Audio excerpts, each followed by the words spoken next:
وہ ان کو سلام کر کے ان کے پاس بیٹھ گیا۔ وہ آیا تو ان سے صاف صاف بات کرنا ہی تھا، لیکن ان کی حد سے زیادہ سنجیدگی نے اسے کچھ بولنے نہیں دیا۔ وہ کافی دیر ان کے پاس بیٹھا رہا، بچوں کو دیکھتا رہا اور یوں ہی بے مقصد مسجد کا جائزہ لیتا رہا۔ آخری 20 منٹ اس نے قرآن پاک کی تلاوت بھی کی۔ وہ کافی دیر اسی کشمکش میں رہا کہ بات کیسے شروع کرے، لیکن اس کی ہمت ہی نہیں ہوئی اور وہ بنا کچھ کہے واپس آ گیا۔ اگلے دن ایک بار پھر وہ اسی مسجد میں تھا۔ اس نے ظہر کی نماز وہیں ادا کی۔ وہ کافی دیر تک حافظ عبد الرحمن کو دیکھتا رہا۔ سب نماز ادا کر کے چلے گئے اور وہ وہیں مسجد میں رکھی قالین درست کرنے لگا۔ بچوں کے آنے کا وقت ہو گیا تھا اور بچوں نے آہستہ آہستہ آنا شروع کر دیا۔ آدھے گھنٹے تک مسجد بچوں سے بھر گئی اور وہ ان بچوں کی طرف متوجہ ہو گئے اور مشکوک نظروں سے اسے بھی دیکھتے رہے۔ ایک تو مسجد میں پہلی بار آ رہا تھا اور اس کا بنا کچھ کہے مسجد میں وقت گزارنا بھی کافی عجیب لگ رہا تھا۔ بچے بھی بڑے اشتیاق سے وقتاً فوقتاً اسے دیکھتے رہے۔ اگلی شام وہ بچوں کے لیے مٹھائیاں لایا تھا جو اس نے بچوں میں تقسیم کر دی اور حافظ صاحب کو بھی دی۔ تمہارے ابو کیا کرتے ہیں؟ ان کی گفتگو پر آمادہ دیکھتے ہوئے وہ ان کے پاس بیٹھ گیا اور ان سے کافی دیر تک باتیں کرتا رہا۔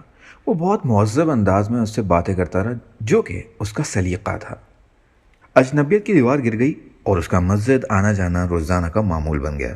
پہلی بار وہ یہاں ان سے بات کرنے آیا تھا، لیکن سچ تو یہ تھا کہ اب اسے بچے اور چھوٹی سی مسجد میں بھی دلچسپی ہونے لگی۔ اسے وہ معصوم اور غریب بچے بہت پیارے لگے اور اس مسجد میں نماز ادا کرنا بھی۔ اس نے حافظ صاحب کو مسجد کے لیے کافی ڈونیشن بھی دی۔ ایسے کاموں میں وہ ہمیشہ سے بڑھ چڑھ کر حصہ لیتا تھا۔ کالج میں اس کا معمول ویسا ہی تھا۔ مجھے یہ ڈر ہے تو اس بار فیل نہ ہو جائے، عمر اکثر اس سے کہا کرتا تھا، اور مجھے یہ ڈر ہے کہ ایگزامز کے بعد جانے وہ کہاں ہوگی اور میں اسے کیسے دیکھ پاؤں گا۔ وہ مطمئن سا جواب دیتا۔ اسے اب دنیا کی کسی چیز کی فکر نہیں تھی، فکر تھی تو صرف اس کی، وہ کب کہاں کیا کر رہی ہوگی۔ عمر اسے بے یقینی سے دیکھتا رہتا۔ یہ وہ لڑکا تھا جو محبت کرنے والوں کا مذاق اڑاتا تھا اور اس نے محبت کرنے والوں کا مذاق اڑایا تھا۔ اب محبت ایسے اس کے پیچھے پڑ گئی جیسے سارے حساب برابر کرنا چاہتی ہو۔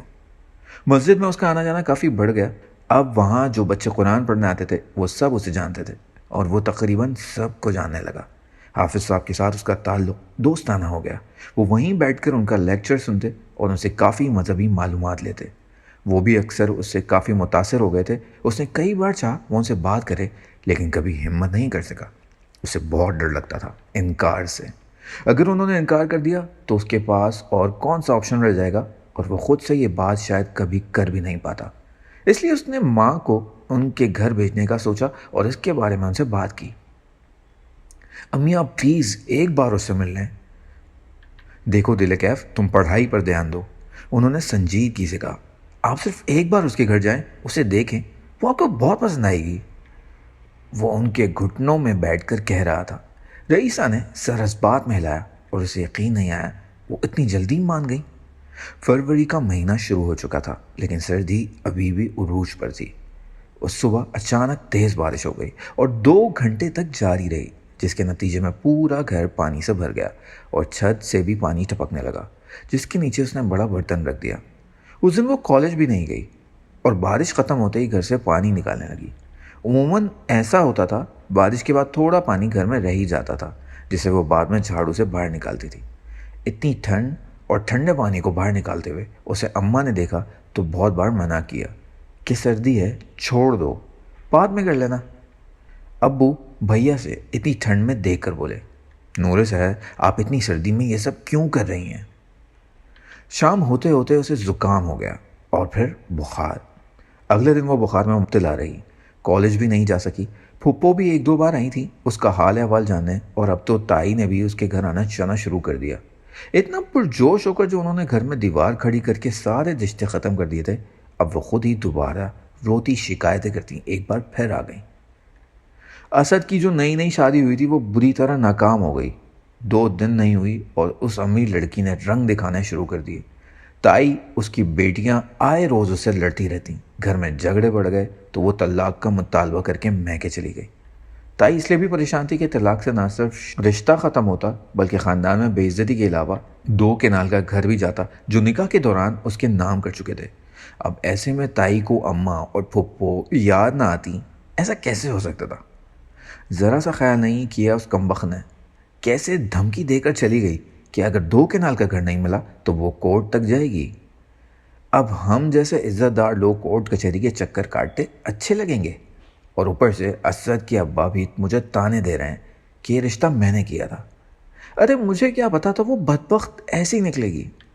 تائی 2 گھنٹے رو رو کر اپنی دکھ بھری داستان اماں اور پھپھا کو سناتی رہی۔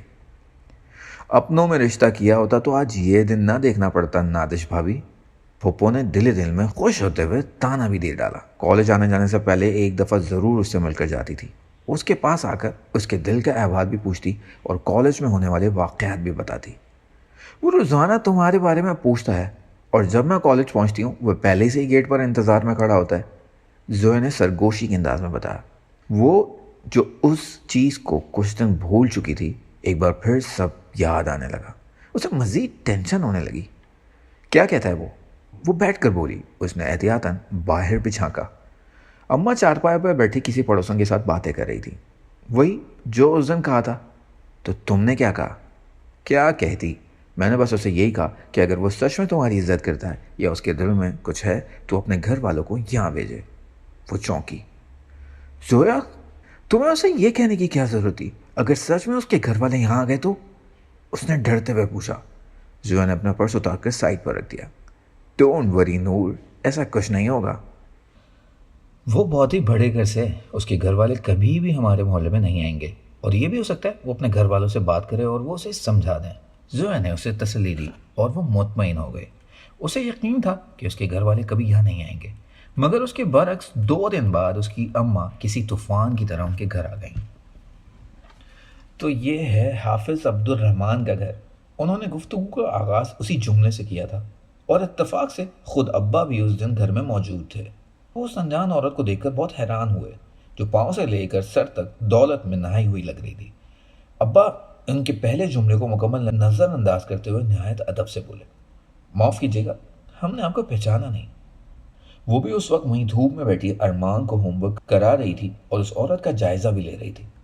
ابا کے جملے نے جیسے ان کو آگ بگولا کر دیا تھا، اور اس کے بعد وہ کافی دیر تک طنزیہ جملے کہتی رہیں، جیسے ان کا آپ کا جو یہ گھر ہے میرا واش روم اس سے زیادہ قیمتی ہے، اور اپنی دولت اسٹیٹس کا بھی ذکر کرتی رہیں۔ اور آخر میں ان کی نظر دیوار کے پاس کھڑی اس وجود پر پڑی جو کافی دیر سے خاموش تھی۔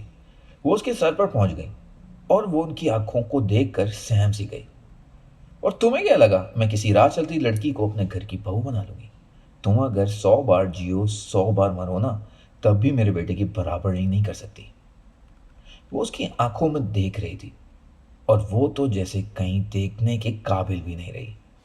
پھپھو، تائی، زویا آواز سن کر سب ان کے پوشن میں آ گئے، اور وہ دولت سے ڈوبی اس عورت کا تکبر دیکھنے لگے، اور انہوں نے جو سب کے سامنے آخری بات کہی، اس کے بعد اس کا دل چاہا وہ کہیں غائب ہی ہو جائے۔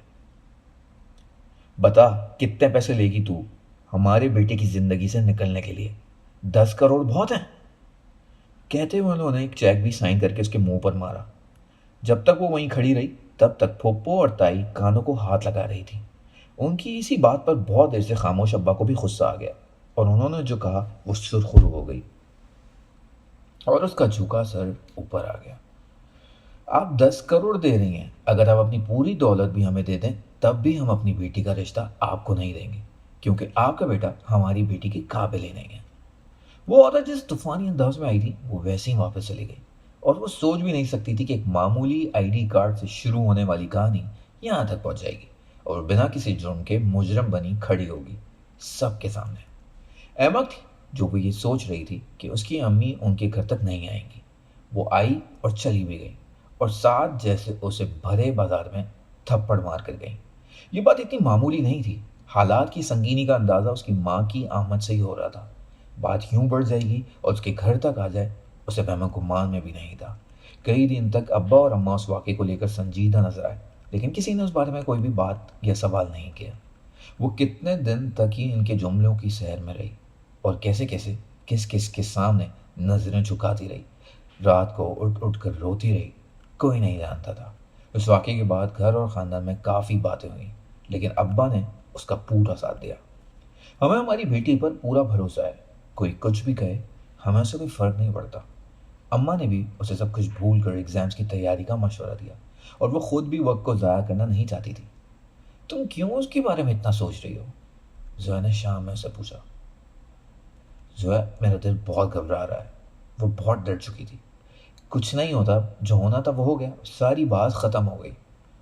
زویا کہہ رہی تھی ساری بات ختم ہو گئی، مگر اس کا دل کہہ رہا تھا ابھی بات ختم نہیں ہوئی۔ وہ کالج جا نہیں رہی تھی اور اس کی ماں کی آمد کا ایک نتیجہ یہ بھی نکلا، ابا نے اسے آج کالج جانا بند کر دیا۔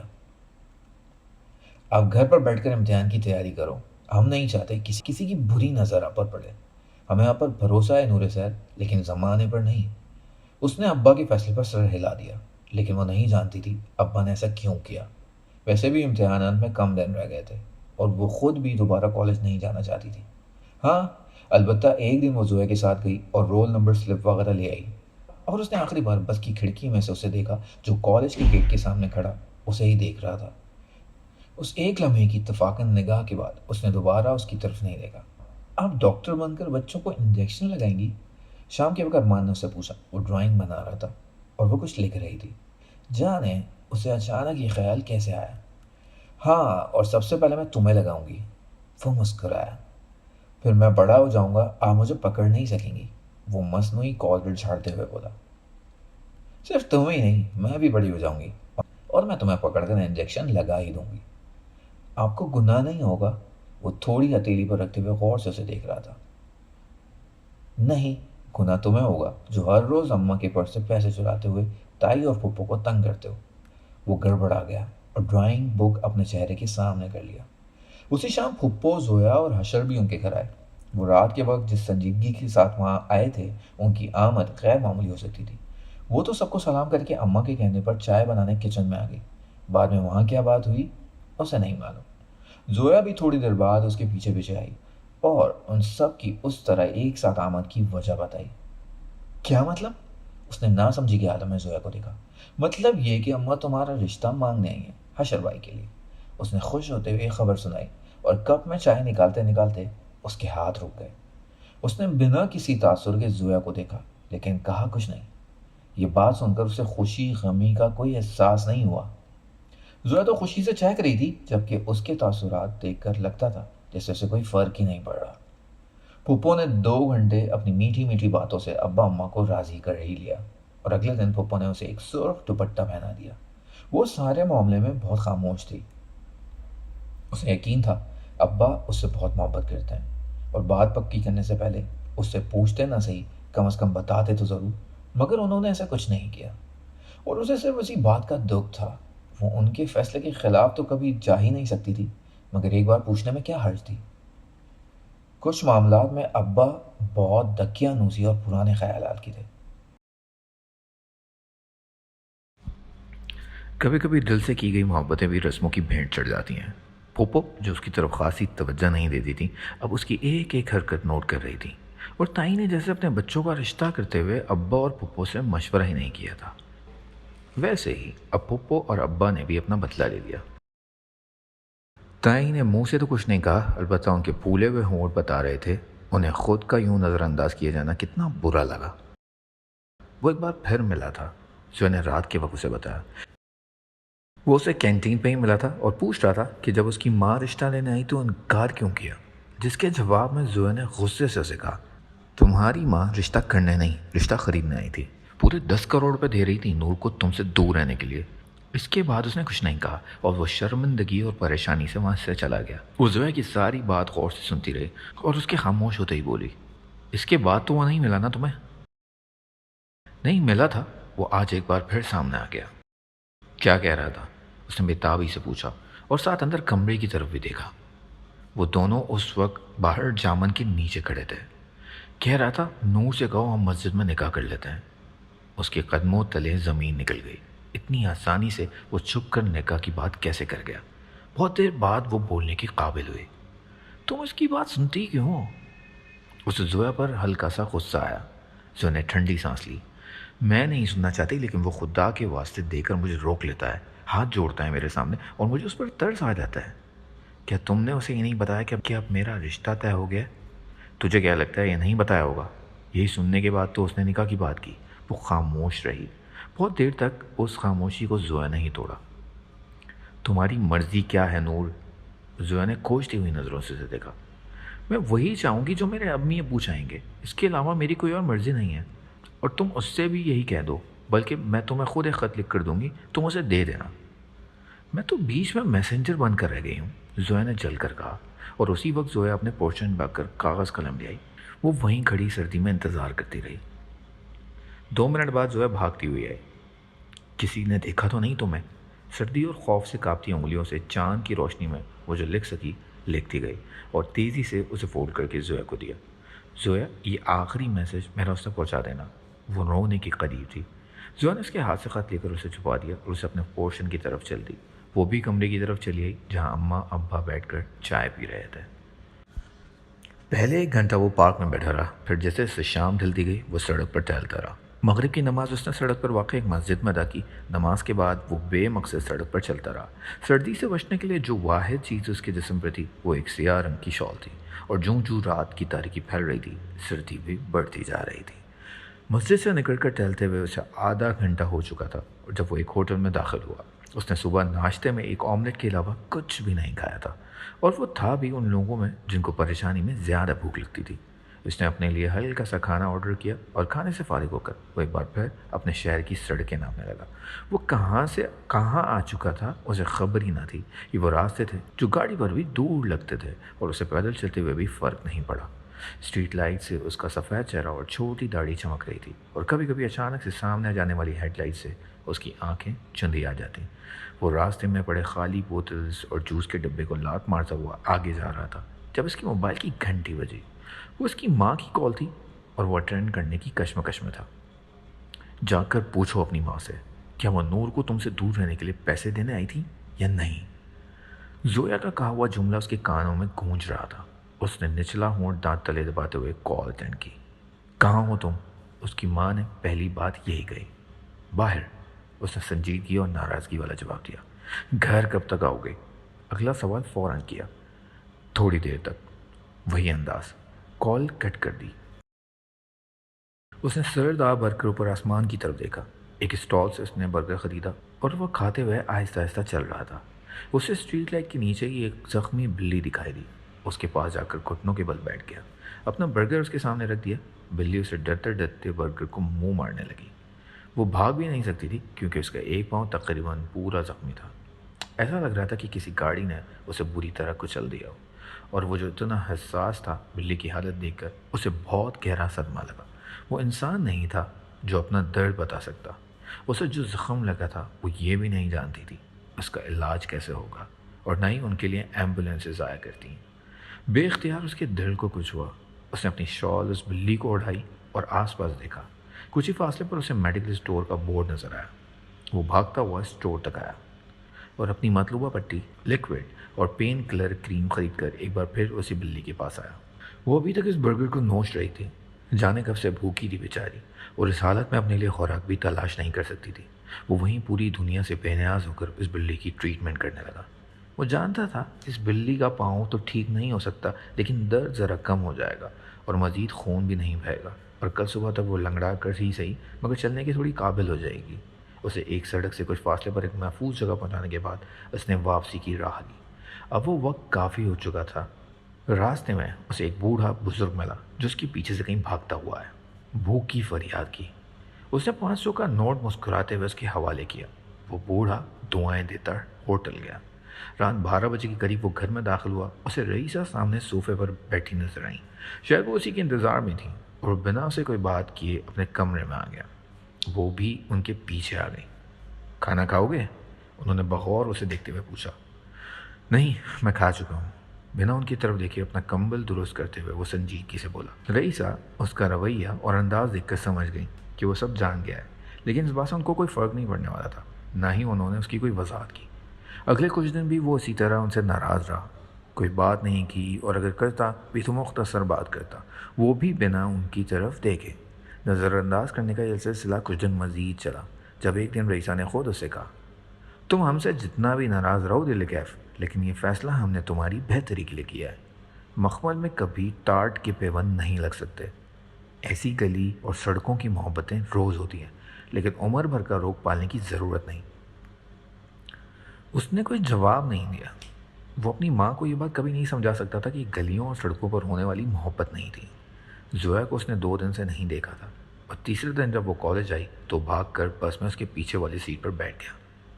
کہ تم نے میرا میسج دیا اسے؟ زویا نے چپکے سے پرس میں ہاتھ مار کر ایک کاغذ نکالا اور اس کی طرف بڑھایا۔ اس میں کیا ہے؟ پڑھ کر دیکھ لینا، اور مجھ سے کوئی بات نہیں کرو۔ اگر بس میں کسی نے مجھے تم سے بات کرتا ہوا دیکھ لیا تو اچھا نہیں ہوگا، زویا نے سنجیدگی سے کہا۔ ڈونٹ وری، میں تمہارا اسٹاپ آنے سے پہلے ہی اتر جاؤں گا۔ وہ کہاں ہے؟ کالج کیوں نہیں آ رہی؟ اس نے خط کو مضبوطی سے ہاتھ میں پکڑا ہوا تھا۔ اس کے ابو نے اس کا کالج آنا بند کر دیا ہے۔ اگر تمہاری حرکتیں جاری رہیں تو وہ امتحان بھی نہیں دے سکے گی، اور اسے ایک بہت بڑا امتحان دینا پڑ جائے گا، زویا نے سرگوشی کے انداز میں کہا۔ وہ اس کی زندگی مشکل نہیں بنانا چاہتا تھا، لیکن وہ اسے کھونا بھی نہیں چاہتا تھا۔ رات کے وقت اس نے عمر کے گھر اس کا خط کھول کر دیکھا، جس میں مختصر الفاظ میں لکھا تھا: آپ کا کیا ہے؟ آپ 2 لمحوں کی محبت کر کے شاید میرا نام بھی بھول جائیں، لیکن میں تو غیرت کے نام پر قتل بھی کر دی جاؤں گی۔ اللہ کے واسطے میرے لیے سانس لینا مشکل نہ بنائے۔ اس نے وہ خط مٹھی میں دبوچ لیا۔ اسے پڑھ کر بہت دکھ ہوا تھا۔ نہ اس کی محبت 2 لمحوں کی تھی، اور نہ وہ اسے بھولنے کا کوئی ارادہ رکھتا تھا۔ جانے وہ اس کے بارے میں کیا سوچتی تھی، لیکن اس کے جذبات خالص تھے۔ لیکن اس نے اس رات خود سے عہد باندھ لیا کہ وہ دوبارہ کبھی زویا اور کے سامنے نہیں جائے گا۔ وہ رات وہیں عمر کے فلیٹ میں رہا۔ ساری رات وہ اتنا ڈپریس تھا کہ اسے نیند کے لیے حد سے زائد ٹیبلٹس لے لیے تھے، جس کے نتیجے میں وہ صبح بے ہوش پڑا ملا۔ عمر اسے ڈاکٹر کے پاس لے گیا۔ تم جانتے ہو تم مر سکتے تھے، عمر نے اسے ڈانٹتے ہوئے کہا۔ لیکن مرا تو نہیں نا، وہ اداسی سے بولا۔ عمر نے اس کی طبیعت اور اس کی حرکت کے بارے میں رئیسہ کو کچھ نہیں بتایا۔ تمہارے لیے وہ لڑکی اتنی اہم کیسے ہو گئی؟ وہ خود بھی نہیں جانتا تھا۔ وہ نقاب والی لڑکی جس کا ذکر وہ اپنے کالج کے دوستوں سے مذاق کی صورت میں سنتا تھا، اتنی اہم کیسے ہو گئی؟ اگلے دن وہ کالج نہیں گیا، اور صبح ہی صبح مسجد پہنچ گیا، جہاں حافظ صاحب بچوں کو پڑھا رہے تھے۔ وہ اسے دیکھ کر ہی خفا نظر آ رہے تھے۔ جب تک وہ بچوں کو پڑھاتے رہے وہ وہیں بیٹھا رہا، اور جب بچے چلے گئے تو اس نے 2 ٹوک بات کرنے کا فیصلہ کیا۔ تم کیوں آئے ہو یہاں؟ انہوں نے غصے سے سوال کیا۔ اس نے اپنی ماں کی رویے کی معافی بھی مانگی، اور ان کو آسان لفظوں میں سمجھایا بھی تھا کہ وہ اسلامی طور پر نور سے نکاح کرنا چاہتا ہے، اور اس کے علاوہ ان کی جو بھی شرائط ہوں گی وہ قبول کرنے کے لیے تیار ہے۔ مگر حافظ صاحب نے اس کی کوئی بات نہیں سنی، اور اسے کہا، تم دوبارہ اس مسجد میں اور ہمارے سامنے کبھی نہ آنا۔ وہ تو بہت امید لے کر آیا تھا، اور سوچ رہا تھا اپنی بات وہ ان کو سمجھا سکے گا، لیکن یہاں اس کی بات ہی نہیں سنی گئی۔ سارا دن وہ اداس رہا۔ اس کی طرف جانے کے سارے راستے اب بند ہوتے جا رہے تھے۔ بمشکل اس نے خود کو رونے سے روکا ہوا تھا۔ شہر کی ہر مسجد میں جہاں جہاں اس نے نماز ادا کی، اسے پانی کی دعا مانگی، رات کو سونے سے پہلے صبح تہجد جب وہ کبھی کبھی پڑھتا، اس میں بھی اس نے اسے ہی مانگا۔ کچھ چیزیں قسمت میں ہوتی ہی نہیں ہیں، بہت چاہنے کے باوجود بھی نہیں ملتی۔ میں ہمیشہ سوچتا محبت کیسی ہوتی ہے، اور آج مجھے یہ معلوم ہوا یہ کیسی ہوتی ہے۔ رات کے وقت وہ عمر سے کہہ رہا تھا، اور وہ خاموشی سے اسے سن رہا تھا۔ میں کتنا بے بس ہوں اس مقام پر، کچھ کر بھی نہیں سکتا۔ وہ میرے سامنے کسی اور کی ہو جائے گی اور میں زندہ رہوں گا۔ میرا بس نہیں چلتا میں کچھ بھی کر کے اسے حاصل کر لوں، کچھ بھی غلط یا صحیح، لیکن اسے حاصل کروں۔ بولتے بولتے وہ خاموش ہوا۔ پتہ ہے عمر مجھے کیا لگتا ہے؟ عمر نے اس کی طرف دیکھا۔ وہ اداسی سے مسکرایا، اس کا ڈمپل نمایاں ہوا۔ میری ساری زندگی گزر جائے گی اس کا انتظار کرتے کرتے، اور 40 سال گزر جانے کے بعد بھی یوں ہی کسی شام اس کا منتظر ہوں گا۔ عمر نے اس کا ہاتھ پکڑ کر اسے حوصلہ دیا، اور اسے سمجھایا، اور اسے کچھ اور کرنے کا مشورہ دیا۔ اس نے چونک کر عمر کی طرف دیکھا۔ کیا یہ غلط نہیں ہوگا؟ اس نے بے یقینی سے عمر کو دیکھا۔ عمر نے اس کے کندھوں پر ہاتھ رکھتے ہوئے کہا، کچھ غلط نہیں ہے، تجھے بس اپنی محبت حاصل کرنی ہے۔ جا کر سمجھا اس لڑکے کو تم دونوں کے بیچ نہ ہے، اور وہ سمجھ جائے گا۔ تو کوشش کر کے تو دیکھ، ہو سکتا ہے وہ سمجھ جائے، اور نہیں سمجھا تو کچھ اور سوچتے ہیں۔ اسے ابھی بھی یہ صحیح نہیں لگ رہا تھا، لیکن اس کے پاس کوئی اور آپشن بھی نہیں تھا۔ اسے پانے کے لیے اس کی یہ آخری چال تھی۔ کام کر گئی تو ٹھیک، ورنہ تو سب کچھ ہار جانا ہے۔ بہت مشکل سے اس نے حشر کا ایڈریس ڈھونڈا۔ کسی ہوٹل میں مینیجر تھا۔ وہ اس کے پاس گیا اور کچھ وقت کے لیے اسے اکیلے میں بات کرنے کی درخواست کی۔ حشر اسے نہیں جانتا تھا، اس لیے وہ اسے دیکھ کر حیران ہوا۔ رات کے وقت ہوٹل میں اتنا رش بھی نہیں تھا جب تک وہ مصروف رہا۔ تب تک وہ ہوٹل کے آخری بینچ پر بیٹھا کی رنگ سے کھیلتا رہا۔ حشر کام سے فارغ ہو کر اس کے پاس چلا آیا۔ اس نے بنا کسی تمہید کے صاف صاف بات کی۔ میں اس سے محبت کرتا ہوں اور وہ مجھ سے۔ ہم دونوں نکاح کرنا چاہتے ہیں۔ آپ سمجھ سکتے ہیں میں کیا کہنا چاہتا ہوں۔ حشر نے بنا کسی تاثر کے اس کی پوری بات سنی اور جب تک وہ بولتا رہا وہ ضبط کیے بیٹھا رہا۔ اس نے کالج میں ہونے والی ملاقاتیں کچھ بڑھا چڑھا کر حشر کو بتائیں اور یہ ظاہر کرنے کی کوشش کی کہ وہ بھی اس سے محبت کرتی ہے، اور آخر میں وہ خط جو اس نے خود لکھا تھا جس میں اس نے ظاہر کیا کہ وہ اس سے محبت کرتی ہے اور اس سے نکاح کرنا چاہتی ہے، اور حشر کے سامنے ٹیبل پر اس نے وہ خط یہ کہہ کر پیش کیا، یہ نور کا لکھا ہوا خط ہے، خود پڑھ لو اس کی مرضی کیا ہے، اور ساتھ کچھ ایڈٹ کی ہوئی تصویریں ثبوت کے طور پر اس نے خط کے اوپر رکھ دیں۔ حشر نے نہ وہ خط دیکھا نہ تصویریں، وہ بس سنجیدگی سے اسے دیکھتا رہا، اور جب اس کی بات پوری ہو گئی تو وہ تصاویر اور خط اٹھا کر بنا کوئی بات کہے وہاں سے چلا گیا اور وہیں بیٹھا مسکراتا رہا۔ اسے یقین تھا کہ حشر اس کی بات سمجھ جائے گا اور وہ گھر والوں کو سمجھا دے گا، لیکن جو ہوا تھا وہاں تک اس کی سوچ بھی نہیں جا سکتی تھی۔ اس نے نظر اٹھا کر سامنے دیکھا، وہ سب اس کے اپنے تھے، لیکن سب کی آنکھوں میں ایسی بے اعتباری تھی اگر وہ قرآن پر ہاتھ بھی رکھ کر اپنی بے گناہی کا یقین دلاتی تب بھی کسی نے اس پر اعتبار نہیں کرنا تھا۔ وہ کٹ گہرے میں کھڑی تھی پورے خاندان کے سامنے تماشا بن کر، اور بے اعتباری کے سب سے اوپر والی سیڑھی پر کھڑا شخص وہ تھا جو کبھی کہا کرتا تھا ہوا میں دیمک لگ سکتا ہے لیکن نور سحر کبھی اپنے والدین کا اعتماد نہیں توڑ سکتی۔ آج وہ بھی منہ دوسری طرف کر کے کھڑے تھے۔ اس لڑکی نے ہمیں کہیں منہ دکھانے کے قابل نہیں چھوڑا۔ اس نے اپنے پاس کسی کی آواز سنی، اس کا جی چاہا وہاں سے غائب ہو جائے۔ لوگوں کی چہمگوئیاں اور سرگوشیاں بڑھتی جا رہی تھیں۔ توبہ توبہ، شکل سے کتنی معصوم لگتی تھی، اور یہ کیا کر دیا؟ کیسے سب کے سامنے اتنی بڑی چادر لے کر چلتی تھی، اور آج دیکھو اپنے ماں باپ کو کہیں کا نہیں چھوڑا۔ وہ دونوں ہاتھوں سے چہرہ چھپا کر رو پڑی۔ زویا اس کے پاس اسے سنبھالے کھڑی تھی۔ فروری کی وہ بھیگی صبح اس کی زندگی میں قیامت لے آئی۔ حشر نے وہ تصویریں اور خط پھپھو کے سامنے لا کر پھینک دیا، اور پھپھو صبح ہی صبح واویلا کرتے ان کے گھر پہنچ گئیں۔ شور سن کر سارا خاندان اکٹھا ہو گیا۔ محلے کی عورتیں، بچے سب تماشائی بنے کھڑے تھے۔ گھر میں سوگ اور ماتم کا سما تھا۔ آس پاس کے پڑوسی افسوس کرنے آئے۔ جو سنتا یقین نہیں کرتا کہ نور ایسا کر سکتی ہے۔ سب عورتیں کانوں کو ہاتھ لگا رہی تھیں۔ اماں نے زندگی میں پہلی بار اس پر ہاتھ اٹھایا۔ یہ کیا کر دیا تو نے؟ وہ اسے روتے ہوئے مارتی نہیں، وہ بار بار کہہ رہی تھی اماں میں نے کچھ نہیں کیا۔ تو کیا وہ تصویریں، وہ خط سب جھوٹ ہیں بے حیا؟ گھر کے سارے مرد آ کر آگ بگولا ہو رہے تھے۔ ابا صدمے میں تھے، انہوں نے کوئی بات نہیں کی اس سے۔ اب کیوں رو رہی ہو؟ کس نے کہا تھا منہ کالا کرنے کو؟ پھپھو نے اس کا بازو پکڑ کر اسے جھنجھوڑا۔ اللہ کی قسم میں نے کچھ نہیں کیا پھپھو، میرا یقین کریں۔ اللہ کی جھوٹی قسمیں مت کھاؤ بے شرم، تم نے میرے بھائی کو سر اٹھانے کے قابل نہیں چھوڑا۔ پھپھو کی بھین پورا محلہ سن رہا تھا۔ سارے کزنز آگے تھے۔ وہ رشتہ دار بھی آج ان کے گھر تماشا دیکھنے آئے جو کسی کی موت پر نہیں آتے تھے۔ مجھے تو اس لڑکی کے کرتوت شروع ہی دن سے اچھے نہیں لگتے تھے۔ یہ نقاب کا ڈرامہ سب کو بیوقوف بنانے کے لیے کرتی تھی۔ کالی چادر پہننے سے کالے کرتوت نہیں چھپتے۔ ایمان انسان کے دل میں ہوتا ہے، ٹوپی اور نقاب میں نہیں بیوی۔ تائی اسے ذلیل کرنے کا موقع کیسے جانے دے سکتی تھی؟ لے کر جاؤ اس بغیرت کو اندر۔ نیلم، نشا اور زویا اسے پکڑ کر اندر لے گئے۔ اندر آ کر بھی اس نے رونا کم نہیں کیا۔ زویا تم جانتی ہو نا میں نے کچھ نہیں کیا۔ ہاں میں جانتی ہوں، سب ٹھیک ہو جائے گا، تم رو مت۔ زویا نے اسے سینے سے لگا۔ محلے کی اور بھی عورتیں آ کر اسے حوصلہ دینے لگی۔ میں تو کہتی ہوں زہر دے کر مار دو، یا دفع کرو اس منحوس کو یہاں سے، کہیں اس کا سایہ ہمارے باقی بچوں پر نہ پڑ جائے۔ جانے کتنے دنوں سے منہ کالا کرتی دے رہی ہے۔ تائی اور پھپھو کے بولنے کی آوازیں مسلسل آ رہی تھی۔ اماں روئے چلی جا رہی تھی۔ گھر میں قدم رکھنے کی جگہ نہ تھی۔ نور سحر کی بے بسی کا تماشا دیکھنے پورا محلہ اکٹھا ہو گیا تھا۔ ہماری غلطی تھی جو تمہیں پڑھایا لکھایا، آج تم اپنے عاشق کو خط لکھ کر دے رہی ہو۔ وہ لفظ نہیں ہنگارے تھے جو اماں کے منہ سے نکلے۔ محلے کی کچھ لڑکیاں اور عورتیں اس کے پاس بیٹھی تھیں۔ زویا اسے سینے سے لگائے ہوئے حوصلہ دیتے ہوئے خود بھی رو رہی تھی۔ ارمان بھاگتا ہوا اس کے پاس آیا۔ اس نے روتے ہوئے اسے گلے لگایا، لیکن اماں ارمان کا ہاتھ کھینچ کر اسے باہر لے گئی۔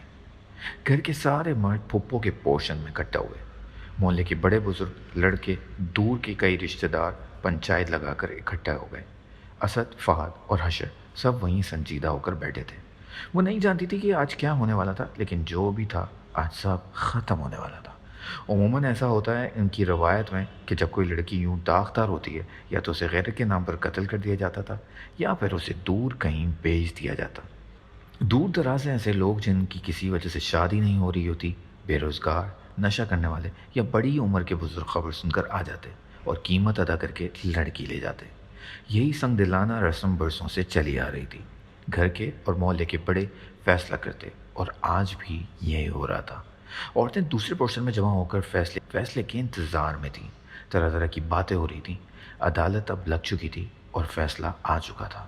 اب وہ بد کردار ثابت ہو چکی تھی۔ آپ اتنی بڑی زیادتی کیسے کر سکتے ہیں؟ زویا نے پہلی بار ان کے فیصلے پر احتجاج کیا۔ تم چپ کرو زویا، یہ بڑوں کی بات ہے، بیچ میں مت بولو۔ پھپھو نے اسے جھڑک دیا۔ آپ لوگ اچھا نہیں کر رہے ہیں نور کے ساتھ، کم سے کم اسے اپنی صفائی میں بولنے کا ایک موقع تو دیا ہوتا۔ اب کیا رہ گیا بولنے کو؟ اس کمبخت نے میرے بھائی کی عزت کا جنازہ اٹھایا ہے۔ بھری پنچایت میں اس کی بد کرداری کا فیصلہ ہوا ہے۔ آپ نے پوچھا نہیں بد کرداری کا فیصلہ کرنے والے خود کتنے با کردار ہیں؟ زویا کا بس نہیں چلا، فیصلہ کرنے والے سب مردوں کو لائن میں کھڑا کرے اور گولی مار دے۔ بکواس بند کر، زیادہ اس کی وکیل نہ بن۔ شکر کر اس کی جان بچ گئی، ورنہ اس نے جو کالک تھوپی ہے اس پر یہ قتل بھی ہو سکتی تھی۔ تو اب بھی تو قتل ہی ہوئی ہے۔ ایک بچے کے باپ سے اس کا نکاح کر کے 300 میل دور کون سا آپ اسے زندگی بخش رہے ہیں؟ زویا چلائی۔ یہ سب اسے رنگ رلیاں منانے سے پہلے سوچ لینا چاہیے تھا۔ جو لڑکیاں ماں باپ کو دھوکہ دیتی ہیں ان کا یہی انجام ہوتا ہے۔ پھپھو نے اس پر لعنت کا اشارہ کیا۔ وہ رو رہی تھی۔ زویا سے سینے سے لگا کر خود بھی پھوٹ پھوٹ کر رو پڑی۔ صبح سے شام ہو گئی۔ اس کا گھر میدان حشر بنا ہوا تھا۔ تماشائی تماشا دیکھ رہے تھے، باتیں کر رہے تھے۔ وہ رو کر تھک چکی تھی، آنسو خشک ہو چکے تھے۔ رات کے وقت اماں روتے ہوئے کچھ پیپرز لے آئیں، اس کے سامنے پھینک دیے۔ وہ نکاح نامہ تھا۔ تم نے ہماری جتنی ناک کٹوانی تھی کٹوا دی، اب چپ چاپ ان کاغذات پر دستخط کر کے دفع ہو جاؤ یہاں سے۔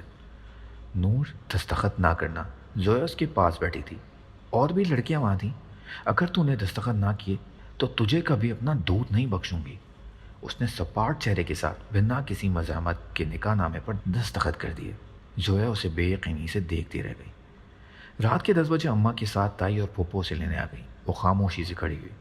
کسی نے اس کے سر پر ایک چادر رکھ دی اور وہ بے جان قدموں کے ساتھ چلتی ہوئی کمرے سے باہر آ گئی، جہاں ایک میلے کا سامان تھا۔ اس کا چہرہ نظر آ رہا تھا اور اس نے چہرہ چھپانے کی کوشش بھی نہیں کی۔ کیوں کرتی جب قسمت نے اسے تماشا بنا دیا تھا؟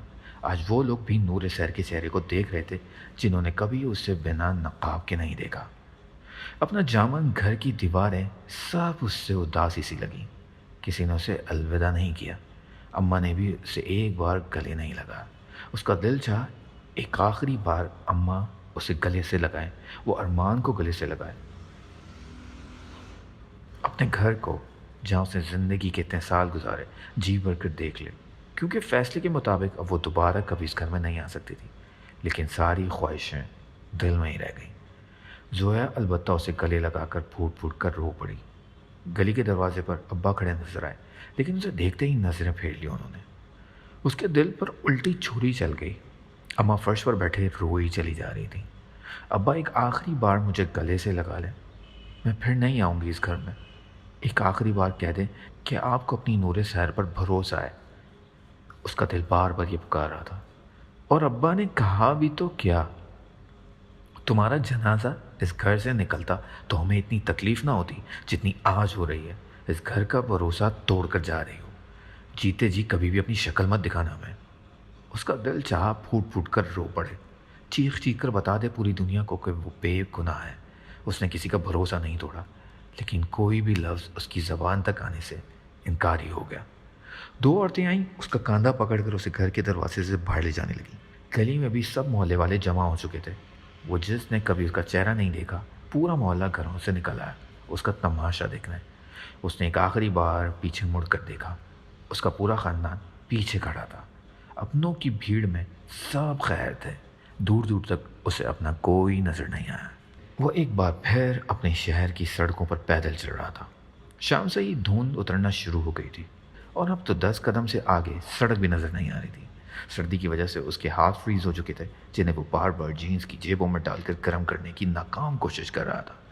جو شال وہ گھر سے اوڑھ کر نکلا تھا وہ اس نے پنکچر لگانے والے کے ایک بچے کو دے دیا تھا، اور اب اس کے پاس سردی سے خود کو بچانے کے لیے کوئی بھی چیز نہ تھی۔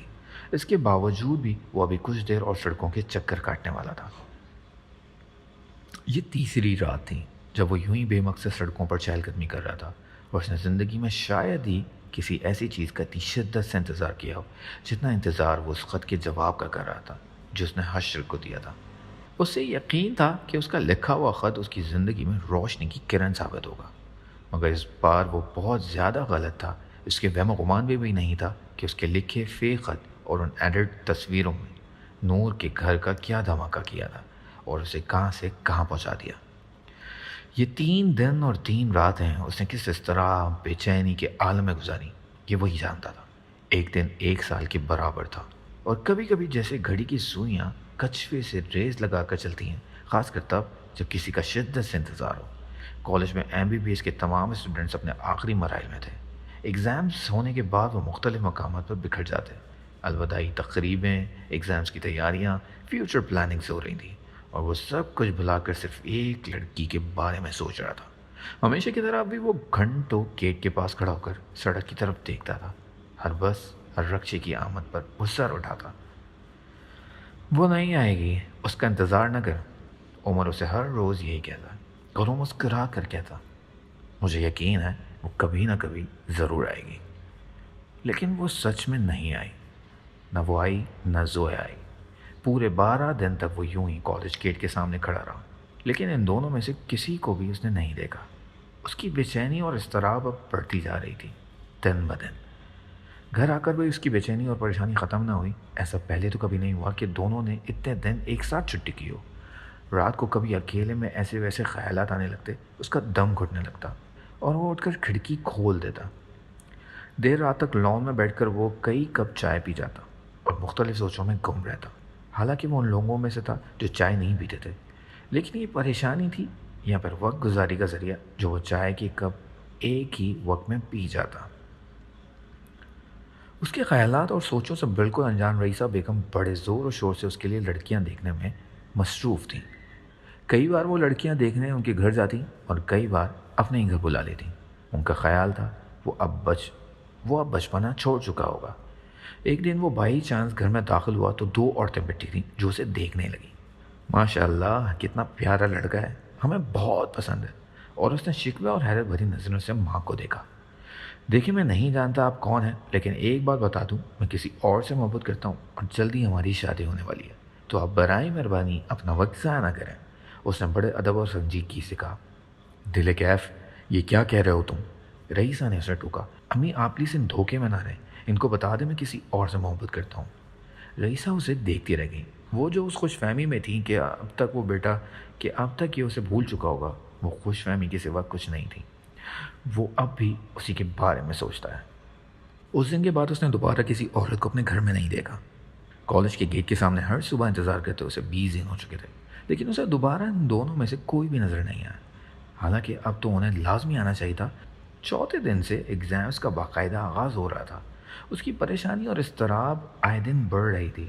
اس کی سمجھ میں نہیں آ رہا تھا کہ اسے اب کیا کرنا چاہیے۔ کئی بار وہ ان گلیوں میں بھی گیا جہاں وہ رہتی تھی کہ شاید اس کے بارے میں کچھ پتہ چل جائے، لیکن نہ وہ نظر آئی نہ اسے کچھ پتہ چلا۔ اس کے ابو کے منع کرنے کے باوجود وہ پھر سے اس مسجد میں گیا تھا جہاں وہ امامت کراتے تھے، لیکن اب وہاں کوئی اور امامت کرا رہا تھا اور بچوں کو قرآن بھی کوئی اور مولوی پڑھا رہے تھے۔ وہ یہ مسجد چھوڑ گئے، وہ اب یہاں نہیں آتے؟ کسی سے پوچھنے پر اسے پتہ چلا اور وہ مزید الجھ کر رہ گیا۔ مسجد چھوڑ گئے؟ ایسے کیسے چھوڑ گئے؟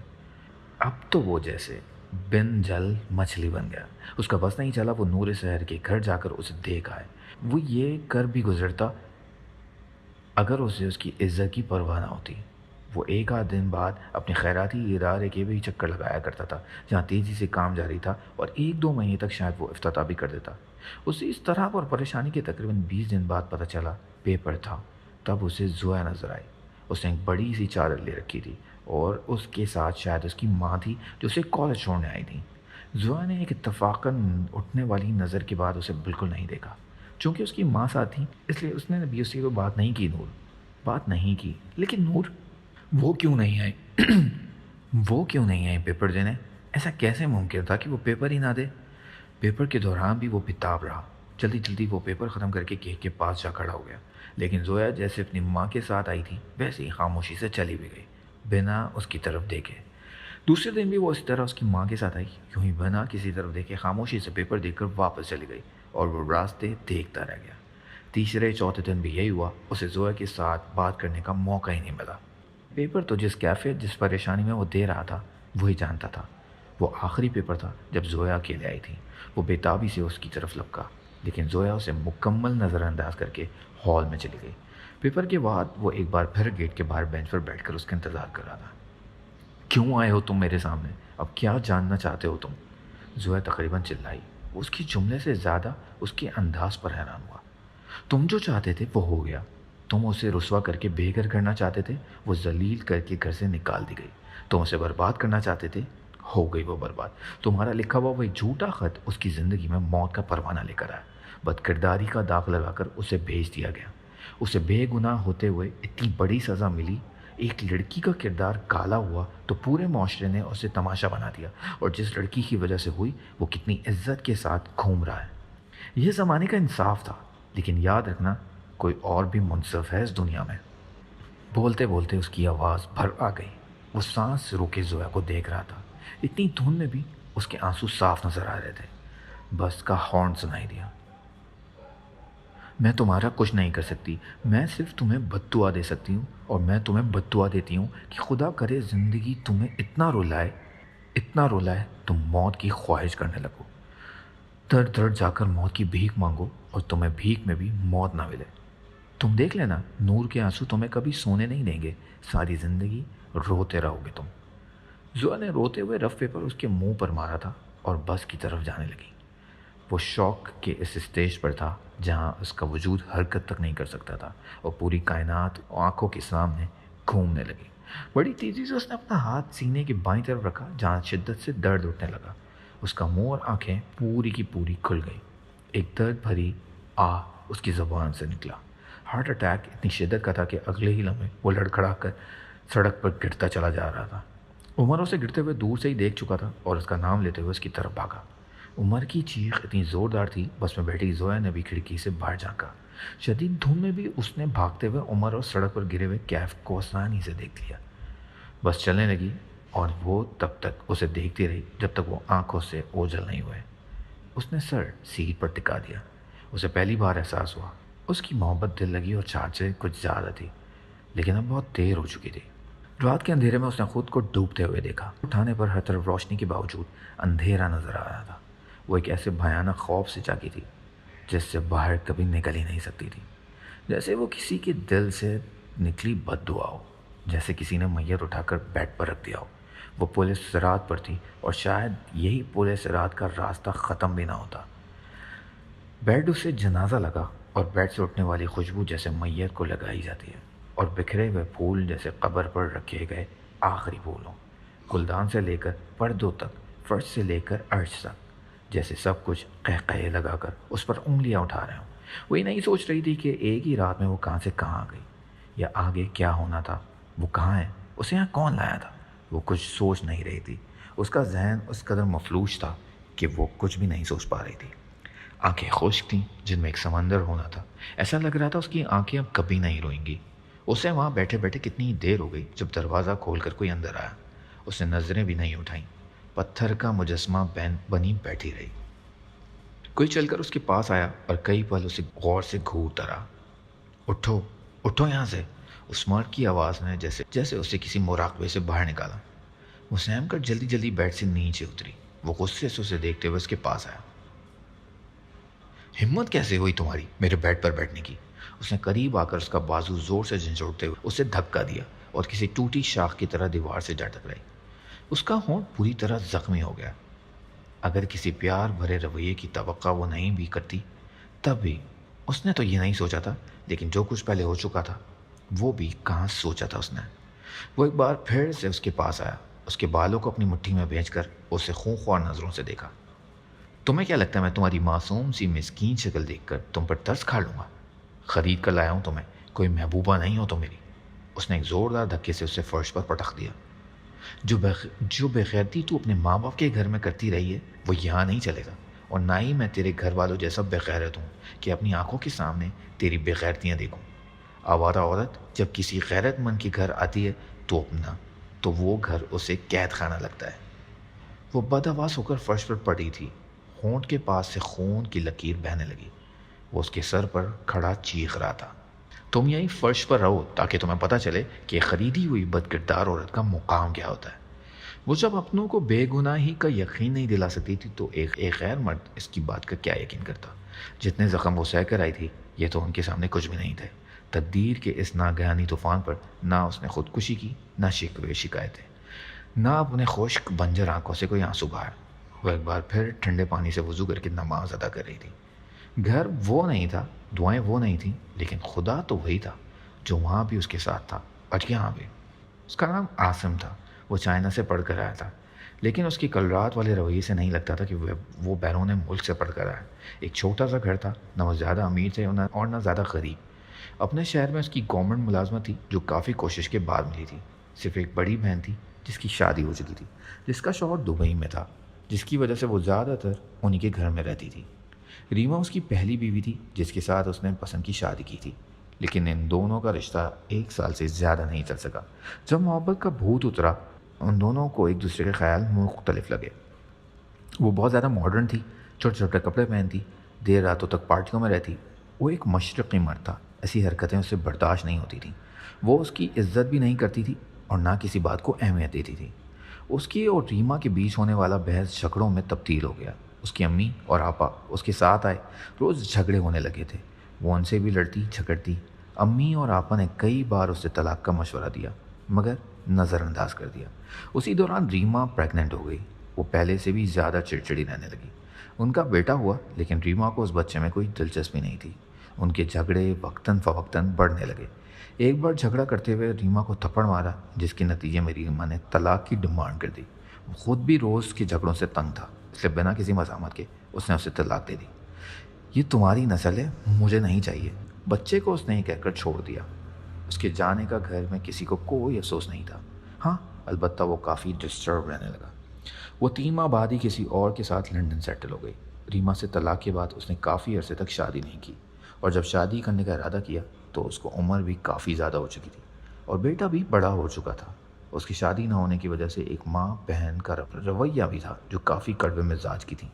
وہ خود بھی کسی حد تک نفسیاتی مریض تھا۔ وہ کافی حد تک چڑچڑے پن کا شکار تھا اور اسے اپنے ماحول سے نفرت سی محسوس ہونے لگی۔ نور کے بارے میں اسے کسی ایک پھپھو نے بتایا تھا اور وہ راتوں رات وہاں اپنے گھر والوں کو لے کر پہنچا۔ ہر جگہ سے ریجیکٹ ہو جانے کے بعد نور اس کے لیے غنیمت تھی، لیکن وہ روایتی مردوں کی طرح پہلی رات بیوی پر دھونس جمانے سے باز نہ آیا۔ نور کے لیے نہ صرف وہ جگہ نہیں تھی بلکہ وہاں کے لوگ بھی نئے تھے۔ اس کے لیے تقدیر کے اس شفاف فیصلے پر سمجھوتا کرنا مشکل تھا، لیکن اس نے کر لیا۔ اس کی ساس کا رویہ خشک اور سرد تھا۔ وہ زیادہ باتیں نہیں کرتی تھیں لیکن ان کی نظریں بولتی تھیں۔ انہوں نے دوسرے دن ہی کہہ دیا، امید ہے تم اپنا ماضی یہاں نہیں دہراؤ گی اور تمہارے ساتھ جو ہوا اس سے عبرت حاصل کرو گی۔ ایک گھر میں اپنا مقام کھو چکی ہو، اب دوسرے گھر میں وہ غلطی کبھی نہ کرنا۔ اس گھر میں کوئی اسے بے گناہ نہیں سمجھتا تھا اور نہ ہی اس کی خواہش تھی کہ کوئی اسے بے گناہ سمجھے۔ جب اس کے اپنوں نے ہی اعتبار نہیں کیا تو اس بات کا اسے کوئی فرق نہیں پڑتا، کوئی یقین کرے یا نہ کرے۔ وہ کچن میں کام کر رہی تھی جب کسی نے اسے پیچھے سے گلے لگایا۔ اس نے چونک کر پیچھے دیکھا۔ وہ ایک 7 سال کا بچہ تھا جو بڑی محبت سے اسے دیکھ رہا تھا۔ آپ میری نئی ماما ہو؟ وہ خوش ہوتے ہوئے پوچھ رہا تھا۔ اس کی سمجھ نہیں آیا وہ اسے کیا جواب دے۔ پھر وہ گھٹنوں کے بل اس کے سامنے بیٹھ گئی اور اسے گلے سے لگا لیا۔ اس بچے کا لمس پا کر اسے ایک عجیب تحفظ کا احساس ہوا۔ آئی لو یو ماما۔ بچے نے اسے زور سے بھینسا ہوا تھا اور آنے والے وقتوں میں وہ اس کے اتنے قریب آ گیا جیسے وہ پیدا ہی اس کی وجود سے ہوا۔ وہ احمد تھا، برسوں سے ماں کی محبت کو ترسا ہوا بچہ، جسے باپ دادی کے ہوتے ہوئے بھی کبھی بھی ان سے محبت نہیں ملی جو ایک غیر لڑکی اسے دے رہی تھی۔ وہ اسے اپنی ماں کے روپ میں دیکھ رہا تھا اور وہ اسے بچے کی معصومیت میں ارمان کی شرارتوں کو ڈھونڈ رہی تھی۔ اس گھر میں آئے اسے ایک ہفتہ ہونے والا تھا اور ایک ہفتے میں اس نے گھر کے سارے کام سنبھال لیے۔ شروع میں اسے بڑی مشکل ہوئی، ایک کچن میں کام کرتے ہوئے ایک اور کچن یاد آ جاتا، ایک گلاس کو دھوتے ہوئے اسے ایک اور گلاس یاد آنے لگتے۔ اس نے پوری کوشش کی کہ وہ سب کچھ بھول جائے، سب کچھ ایک برا خواب سمجھ کر، لیکن وہ خواب نہیں ہو سکتا تھا، اس کی پوری زندگی تھی۔ اسے کیا کیا نہیں یاد آ رہا تھا۔ عاصم نے اس رات کے بعد دوبارہ اسے کوئی بات نہیں کی۔ صبح کا نکلا، رات دیر آفس سے واپس آتا اور وہ بھی گھر کے کام کاج اور احمد سے باتوں میں اتنی بزی ہوتی کہ اسے اس چیز کے لیے وقت ہی نہیں تھا۔ وہ ایک ایسی مشین بن چکی تھی جسے سب کچھ مشین کی طرح کرنا تھا۔ احساسات، فیلنگز وغیرہ سب ختم ہو چکے تھے۔ البتہ رات کو 1 گھنٹے کے لیے وہ آمنے سامنے آ جاتے، جب وہ لیپ ٹاپ نکال کر آفس کا کام کر رہا ہوتا اور ایسے ظاہر کرتا جیسے اس کے کمرے میں دوسرا کوئی ہے ہی نہیں۔ وہ فرش پر اپنا بستر ڈال کر سو جاتی، وہ خود اس سے مخاطب کرنے کی حماقت بھی نہیں کرتی تھی۔ وہ اس رات کے بعد تو بالکل ہی نہیں، لیکن اس نے دوبارہ کبھی اسے کوئی بات نہیں کی۔ اس سے اگر کوئی چائے کھانا وغیرہ دینا ہوتا، وہ اسے بنا مخاطب کیے ہوئے خاموشی سے ٹیبل پر رکھ دیتی۔ احمد ان کے پاس آ جاتا، وہ تو اس سے زیادہ لفظ نہیں دیتا تھا، لیکن وہ اس کے پاس بیٹھ کر اسکول کی باتیں بتانے لگتا اور بس اس کی باتوں پر ہاں ہی کرتی رہتی۔ احمد نے ایک پل کے لیے بھی اسے یہ احساس نہیں دلایا کہ وہ اس کی سوتیلی ماں ہے۔ وہ ہمیشہ سے اس کے ساتھ پورے حق سے لاڈ پیار کرتا۔ وہ بہت ہی عجیب مزاج کا انسان تھا۔ اس کا مزاج دھوپ چھاؤں کی طرح لمحوں میں بدلتا۔ ایک رات جب وہ معمول کے مطابق فرش پر بستر بچھا رہی تھی تو اس کے پاس آیا اور بڑی محبت سے اس کا ہاتھ پکڑ کر اسے بیڈ پر لے آیا۔ اپنے اس رات کے رویے کی معذرت بھی کی اور کافی دیر تک اس کا ہاتھ اپنے ہاتھ میں لے کر اسے اپنے بارے میں بتاتا رہا اور وہ چپ چاپ سر جھکائے سنتی رہی۔ جانے اس کا حقیقی روپ کون سا تھا، اس رات والا یا آج کی رات والا؟ ایک چہرے کے کئی رنگ۔ کچھ لوگوں کو سمجھنا کتنا مشکل ہوتا ہے۔